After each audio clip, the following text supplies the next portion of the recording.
Easy పీజీగా నా స్టైల్లో prawns curry ఎలా చేశానో చూపిస్తాను రండి. హాయ్ అండి, అందరూ ఎలా ఉన్నారు? నేను మీ లల్లి. ఈ వారం నా వంట ప్రతాపం చూపిద్దామని వచ్చేసాను. ఈ ప్రాన్స్ కాస్కోలో తీసుకున్నాం. ఇవి ఫ్రోజన్ అయినా కూడా చాలా ఫ్రెష్గా ఉంటాయి. మేము ఇంతకు ముందు అయితే ఇలా కూడా దొరుకుతాయని తెలియక పీల్ చేయకుండా ఉన్నవి తీసుకునే వాళ్ళం. చాలా టైం పట్టేసేది. కానీ ఇవి చూసారా, పీల్ చేసి ఎంత ఫ్రెష్గా ఉన్నాయో. ఫస్ట్ అయితే కొంచెం ఉప్పు ఆయిల్ వేసి వాష్ చేసుకోవాలి. అలా కడగటం వల్ల రా స్మెల్ పోతుంది. ఇప్పుడు పసుపు 1 స్పూన్, సాల్ట్ 1 స్పూన్ వేసి కలుపుకొని పక్కన పెట్టుకోండి. ఉల్లిపాయలు కట్ చేయాలంటే ఏడుపు వచ్చేస్తుంది నాకు. అందుకే ఇలా చాపర్లో వేసి ఫైన్గా చాప్ చేసుకున్నాను. గ్రేవీ మంచి తిక్కుగా రావాలంటే ఇలా సన్నగా ఉంటేనే బాగుంటాయి. ఇప్పుడు ఒక ప్యాన్ తీసుకొని కావాల్సినంత ఆయిల్ వేసుకొని ఆయిల్ హీట్ అయ్యాక చాప్ చేసుకున్న ఆనియన్స్ వేసుకోండి. ఇవి మంచి గోల్డెన్ కలర్లోకి రావాలి. ఆనియన్స్ వేయించుకునేటప్పుడు మూత పెట్టుకుంటే త్వరగా వేగిపోతాయి. సో ఒకసారి కలిపి మూత పెట్టేసుకొని కాసేపు వేయించుకుందాం. ఆనియన్స్ ట్రాన్స్పరెంట్ గా మారిన తర్వాత 1 స్పూన్ సాల్ట్ వేసుకొని కలుపుకుంటే ఇంకా త్వరగా వేగుతాయి. ఇప్పుడు మిర్చి ఒక 5-6 స్లైసెస్ లాగా కట్ చేసుకొని వేసుకోండి. అలాగే కొంచెం కరివేపాకు కూడా. మళ్ళీ ఒకసారి కలుపుకొని మూత పెట్టుకోండి. చూసారా ఎంత బాగా కలర్ చేంజ్ అయిందో. ఏ నాన్ వెజ్ కర్రీకైనా కావాల్సిన ఐటమ్ ఏంటి? Ginger garlic paste. సో అది వేసేసుకుందాం. దాని స్మెల్ ఎంత బాగుంటుంది కదా. ఒక 1.5 స్పూన్ వేసుకుంటే సరిపోతుంది. నేను చిన్న స్పూన్తో వేసాను కాబట్టి 3 స్పూన్స్ వేసాను. వేసాక పచ్చివాసన పోయేంత వరకు వేయించుకొని కలుపుకోండి.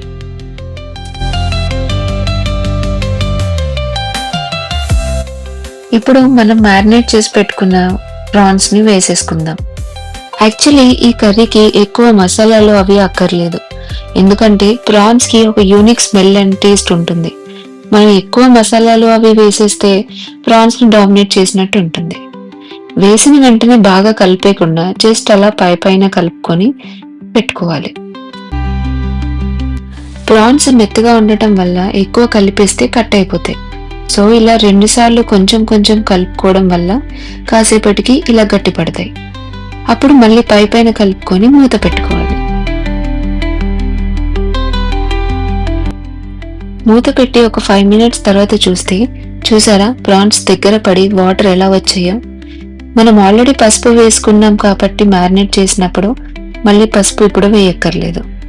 ఇప్పుడు 2 స్పూన్స్ ధనియాల పొడి, ఒక 1/2 స్పూన్ జీలకర్ర పొడి వేసి కలుపుకొని మూత పెట్టుకోండి.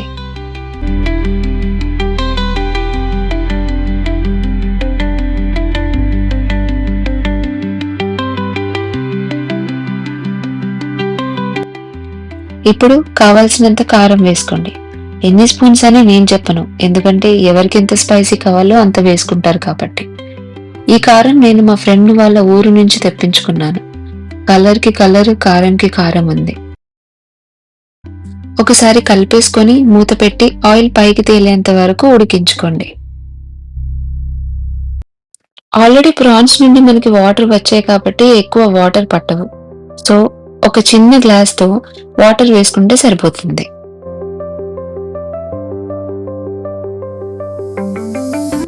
గ్రేవీ దగ్గర పడ్డాక ఇలా ఒక 1/2 స్పూన్ మసాలా పొడి వేసుకొని కలుపుకోండి. చెప్పాగా ఎక్కువ మసాలా పట్టదు అని, సో ఇది సరిపోతుంది.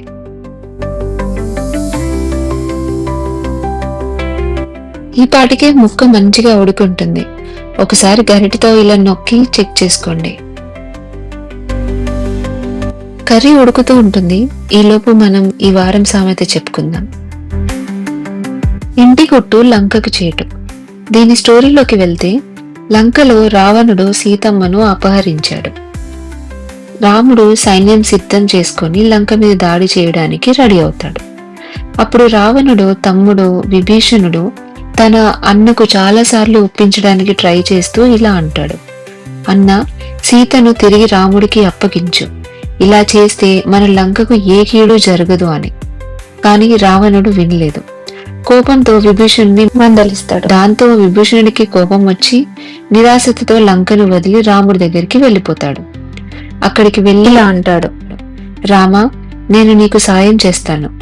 రావణుడి బలాలు లోపాలు అన్నీ చెబుతాను. నా అన్న గర్వం వల్ల లంక నాశనం అవుతుంది.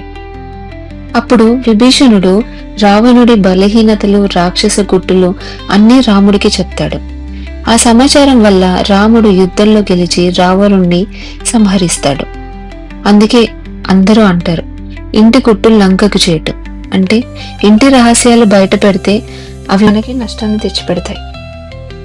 ఎలా ఉంది ఈ వారం సామెత స్టోరీ? నచ్చిందా? ఎలా ఉందో ప్లీజ్ కమెంట్ చేసి చెప్పండి. వచ్చే వారం ఇంకో సామెతతో కలుద్దాం. కర్రీ కూడా అయిపోయింది. లాస్ట్లో కొంచెం కొత్తిమీర, కరివేపాకు వేసి కలుపుకొని దించేయడమే. దీన్ని బగారా రైస్తో తింటే అద్దరిపోతుంది.